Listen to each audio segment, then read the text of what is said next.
Hello learners, welcome back to learn English by Tabassum and this is Tabassum here. So आज की इस video में हम डिस्कस करेंगे 10th NIS इंग्लिश का लेसन नंबर 1 जिसका नाम है स्नेक बाइट। अगर आप अक्टूबर 24 में एग्ज़ाम देने वाले हैं या फिर उसके बाद के सेशन में आपको एग्ज़ाम देने हैं तो आपका जो चैप्टर है वो एग्ज़ाम के पॉइंट ऑफ व्यू से काफ़ी इंपॉर्टेंट है। चलिए डिस्कस कर लेते हैं इसको लाइन बाय लाइन। चैनल पर न्यू है तो सब्सक्राइब ज़रूर कर लें बेल आइकॉन को प्रेस करके, ताकि आपके पास ऐसे ही इन्फॉर्मेटिव वीडियोस पहुंचती रहें। वीडियो को लाइक और शेयर करना भी बिल्कुल ना भूलें।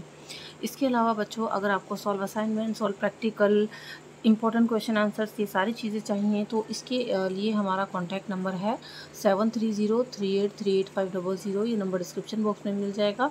तो इस नंबर पर कॉन्टैक्ट करके आप अपने असाइनमेंट, प्रैक्टिकल, ये सारी चीज़ें घर बैठे मंगवा सकते हैं, गाइड्स भी मंगवा सकते हैं।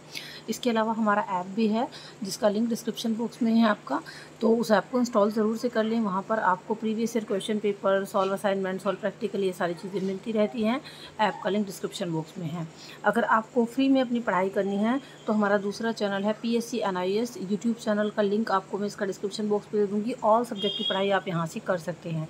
चलिए अभी हम लोग देख लेते हैं स्नेक बाइट की लाइन बाय लाइन एक्सप्लेनेशन को। वीडियो को शुरू से लेकर के लास्ट तक देखिए ताकि पूरे चैप्टर का कॉन्सेप्ट आपको अच्छे से क्लियर हो जाए और समझ में आए। तो एक बारी शेयर ज़रूर कर देना अपने फ्रेंड्स के साथ ताकि उनकी भी हेल्प हो जाए। देखिए, सबसे पहले हम इसके टाइटल को डिस्कस कर लेते हैं। Snake bite. स्नेक बाइट का मतलब होता है सांप का काटना। तो इस चैप्टर में सांप ने किसको काटा है यही हम देखने वाले हैं। Have you ever teased an animal? What did your elders have to say to you? How did the animal react? Do you think about how animal felt? कि क्या कभी आपने किसी एनिमल को परेशान किया है, किसी जानवर को? और जब आपने कभी किसी जानवर को परेशान किया होगा तो आपके जो घर के बड़े हैं उन्होंने आपसे क्या कहा होगा? क्या उस एनिमल ने किस तरीके से रिएक्ट किया होगा? आपने कभी सोचा है कि उस एनिमल ने कैसा फील किया होगा? In this story, the narrator Raja is an innocent young boy. He is adventurous and likes to meddle with creatures like snakes and bees. ये कहानी एक छोटे से लड़के राजा की है जो काफ़ी शरारती था लेकिन इनोसेंट भी था। तो उसको एडवेंचर करना काफ़ी अच्छा लगता था और उसको क्रिएचर्स के साथ छेड़खानी करनी भी अच्छा लगता था, जैसे कि स्नेक्स हो गया या बीज हो गया। उसके ग्रैंड पेरेंट्स जो है उसको लेकर काफ़ी चिंतित थे, उसकी सेफ्टी को लेकर के। Once when a bee stings him they think he has been bitten by a snake. एक बारी जब उसको एक बी ने यानी मधुमक्खी ने काट लिया तो उसके ग्रैंड पेरेंट्स को ये लगा कि शायद उसको स्नेक ने काट लिया है। His grandfather takes him to a man whom he believes can cure snake bite. तो उसके जो ग्रैंडफादर थे ना वो उसको एक ओल्ड मैन के पास लेकर के गए जो सांप काटने का इलाज जानता था। तो चलिए पूरी स्टोरी को पढ़ते हैं एंड जानते हैं कि क्या होता है। So let us read the text. One day I saw a small snake in the compound. It was crawling along slowly, but when it saw me, it moved away quickly and hid itself in a coconut shell. I quietly went near and closed the mouth of the coconut shell with a stone. Then I took the shell and ran to grandmother. Look, grandma, I cried. I have caught a snake. एक दिन क्या हुआ, राजा जो है, राजा छोटा सा लड़का है, वही नरेटर है इस स्टोरी का। तो वो बताता है कि एक बारी मैंने एक जो है स्नेक देखा जो कि मेरे कंपाउंड में रेंग रहा था। ये ऐसे ही और क्रॉल करके जा रहा था धीरे धीरे, लेकिन जब इस सांप ने ना मुझे देखा तो वो क्विकली एकदम से डिसअपियर हो गया, मतलब एकदम से गायब हो गया और उसने खुद को एक कोकोनट शेल में छिपा लिया। कोकोनट शेल का मतलब जो नारियल का छिलका होता है वो पड़ा होगा वहाँ पर, तो वो स्नेक जो था वो उसमें जा कर के छिप गया। राजा कहता है कि आई क्वाइटली वेंट नियर, कि मैं चुपके से ना उस कोकोनट शेल के पास गया और उसके मुंह को एक पत्थर से मैंने ढक दिया, ठीक है, ताकि स्नेक उसके अंदर ही बंद हो जाए। उसके बाद मैं उस शेल को लेकर के गया अपनी ग्रैंड मदर के पास और कहा, देखो ग्रैंड माँ, मैंने एक स्नेक को पकड़ लिया है ना। तो देखो ये कितना शरारती बच्चा था। Snake asked grandmother in alarm. She was shocked. She cried for help. Grandfather came running. When he learned that I had a snake in the shell, he snatched the shell and threw it away. तो जैसे ही ना grand mother ने ये सुना कि सांप पकड़ा है तुमने, तो वो शॉक्ड हो गई, वो चिल्लाने लगी। उन्होंने ग्रैंडफादर को बुलाया तो ग्रैंडफादर जो है दौड़ते हुए आए और जब ग्रैंडफादर को ये पता चला कि मैंने एक स्नेक को पकड़ा है शेल के अंदर, तो उन्होंने उस शेल को मुझसे छीन करके दूर फेंक दिया। The snake crawled away and disappeared behind some bushes. Grandfather warned me never to go near a snake because snakes were very dangerous. तो जो स्नेक था वो उस कोकोनट शेल के अंदर से निकल के धीरे धीरे बशेस यानी झाड़ियों के पीछे जाकर छुप गया। ग्रैंडफादर ने मुझे वार्न किया कि आगे से कभी कोई स्नेक मत पकड़ना, क्योंकि जो स्नेक होते हैं वो काफ़ी डेंजरस होते हैं। चलिए अब आगे देखते हैं क्या होता है। Later in the evening I try to catch a bee and its tongue on my finger. I felt a sharp pain. I ran to grandmother and told her that I had been bitten and wanted her to do something to stop the pain.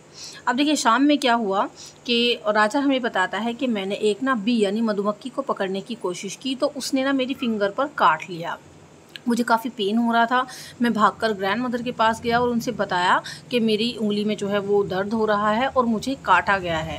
तो और मैं उनसे कह रहा था कि कुछ करो, मेरे ना फिंगर में पेन हो रहा है ताकि मेरा पेन रुक जाए। ग्रैंड मदर ने ये सोचा कि शायद मुझे फिर से मतलब मैंने स्नेक पकड़ा होगा और मुझे स्नेक ने काट लिया है। ठीक है, ग्रैंड मदर को ये लगा। उन्होंने जल्दी से ग्रैंडफादर को बुलाया और कहा कि आइए जल्दी और देखिए राजा को क्या हो गया है। ठीक है, अब आगे देखते हैं स्टोरी में क्या होता है। यहाँ पर आप देख सकते हैं इसके वर्ड मीनिंग भी लिखे हुए हैं एंड आई होप आपको अच्छे समझ में आ रही होगी। अब यहाँ पर स्टोरी में आते हैं grandfather came at once. He looked at my finger and there was a blue mark. Without a word he took me to in his arms and started running. Grandfather आए जल्दी से, उन्होंने मेरी फिंगर को देखा, उस पर ब्लू मार्क हो गया था क्योंकि काट लिया था उसको बी ने। तो उन्होंने एक वर्ड भी मेरा सुने हुए, मतलब उन्होंने एक शब्द नहीं सुना, उन्होंने तुरंत मुझे अपनी गोद में भरा और उन्होंने दौड़ना शुरू कर दिया। He ran across the garden and through the paddy fields. वो लगातार दौड़ते रहे, उन्होंने गार्डन को क्रॉस कर लिया, पैडी फील्ड्स को क्रॉस कर लिया। इसके अलावा वो लगातार दौड़ते रहे और तब तक नहीं रुके जब तक कि वो एक छोटे से घर के बाहर नहीं पहुंच गए। और ये छोटा सा घर हमारे घर से बहुत ज़्यादा दूर भी नहीं था, कुछ ही दूरी पर था। फिर उस घर के बाहर रुककर दादाजी ने जो है आवाज़ लगाई, उन्होंने जो है चिल्लाया और वो जो आदमी उस घर के अंदर रहता था उसको उन्होंने आवाज़ दी। ठीक है, आगे है आपका। An old grey haired man came out of the house. He knew the cure of snake bite. Grandfather asked him to cure me. The old man took me inside. He looked at my finger and then asked me to sit down and not to move. तो देखो यहाँ से इस घर से एक old man निकल करके आया और उसके बना बाल बिल्कुल सफ़ेद हो गए थे, मतलब इतना वो बूढ़ा था। इसको जो है क्योर करना आता था, स्नेक बाइट का मतलब सांप काटे का इलाज इसको करना आता था। ग्रैंडफादर ने उससे बोला कि वो मेरा इलाज करे। वो ओल्ड मैन मुझे घर के अंदर ले गया, उसने मेरी फिंगर को देखा और फिर उसने कहा कि तुम बिल्कुल चुप बैठ जाना और मूव मत करना और बैठ जाओ। I sat on grandfather's lap. The old man then took some water in a small brass vessel, sat in front of us and started reciting some mantras. मैं grandfather की गोद में बैठ गया। ओल्ड मैन ने मेरी फिंगर को देखा था और मुझे उन्होंने कुछ पानी दिया पीने के लिए एक ब्रास वेसल में, मतलब एक तांबे के गिलास में, और उन्होंने कहा कि तुम चुप रहना और इसके साथ ही उन्होंने कुछ मंत्रास पढ़ने शुरू कर दिए। ठीक है, I wanted to tell him that it was a bee and not a snake that had bitten me. मैं बताना चाहता था कि मुझे किसी सांप ने नहीं काटा है बल्कि मधुमक्खी ने काटा है। But grandfather held me tight and did not allow me to talk. लेकिन दादाजी ने मुझे बोलने ही नहीं दिया और मुझे टाइटली पकड़ कर बैठे रहे। Grandmother too had arrived by then and some other people with her. They looked sad and silently watched me. अब इस दौरान ग्रैंड मदर जो थी वो भी आ गई थी पीछे पीछे और कुछ उनके साथ और भी लोग थे आसपास के, तो वो सभी बहुत सैड लग रहे थे और साइलेंटली मुझे देख रहे थे। आगे है आपकी स्टोरी में। By this time the pain of my finger had stop. और अब तक मेरी फिंगर का जो पेन था वो बंद हो चुका था। But still I had to sit there and get cured of snake bite. लेकिन फिर भी मुझे अभी भी बैठना था क्योंकि मेरा इलाज चल रहा था सांप काटने का। After a few minutes the old man got up, washed my finger and gave me some water to drink. He asked me to keep quiet for some more time. ठीक है, थोड़ी देर बाद जो है ओल्ड मैन खड़े हुए, उन्होंने मेरी फिंगर को वॉश किया, मुझे कुछ पानी दिया पीने के लिए और मुझसे कहा थोड़ी देर के लिए और अभी तुम चुप रहना। Then he turn to grandfather and said thank God you brought Raja in time. उसके बाद वो ओल्ड मैन खड़ा हुआ और ग्रैंडफादर की तरफ को वो उठ करके बोला कि थैंक गॉड आप जो है राजा को टाइम पर ले आते, he is out of danger now. मतलब अच्छा हुआ आप लोग जो है ना राजा को टाइम पर ले आए क्योंकि अब वो खतरे से बाहर है। It was indeed a poisonous snake that bit him. क्योंकि जिस सांप ने ना इसको काटा था वो बहुत ही जहरीला था। तो इस तरीके से ग्रैंडफादर ने ये बोला, मतलब ओल्ड मैन ने कहा। अब ये बात सुन कर के मतलब grandfather, grandmother and all others thank the old man for the magic cure. सब लोग जो थे उन्होंने ये बात सुनकर ओल्ड मैन को, जो उन्होंने जादुई इलाज कर दिया था, उसके लिए सभी लोगों ने उनका शुक्रिया किया। On returning home grandfather sent him gifts, और जब दादाजी घर वापस आए तो उन्होंने उस ओल्ड मैन को कुछ गिफ्ट्स भी भेजी। सो इस तरीके से सबको लगा कि राजा को काट लिया है सांप ने, जबकि ऐसा नहीं था। Shankar life with grandfather a story from the collection यहाँ से लिया गया है। सो आई होप आपको चैप्टर को पढ़ के मज़ा आया होगा, समझ में आई होगी लाइन बाय लाइन एक्सप्लेनेशन। और आप बताइए कि क्या बच्चों को इस तरीके से छेड़खानी करनी चाहिए। और मतलब देखो क्या हुआ कि राजा को काटा तो था नहीं सांप ने, फिर भी ओल्ड मैन ने ये बोल दिया कि हाँ भी उसको एक जहरीले सांप ने काटा था। तो कहानी ख़त्म होती है। आई होप आपको अच्छी लगी होगी। वीडियो कैसी लगी मुझे जो है कमेंट सेक्शन में ज़रूर बताइएगा। If you like this video so don't forget to like, share, comment and subscribe my channel. Next video में इसके इंपॉर्टेंट क्वेश्चन आंसर्स भी आपको मिलने वाले हैं। So stay tune with me, and description box में इंपॉर्टेंट वीडियोज़ के link हैं, उनको ज़रूर देख लेना। सो चलिए नेक्स्ट वीडियो मिलते हैं। Till then be a learner and learn English. Thank you and good bye.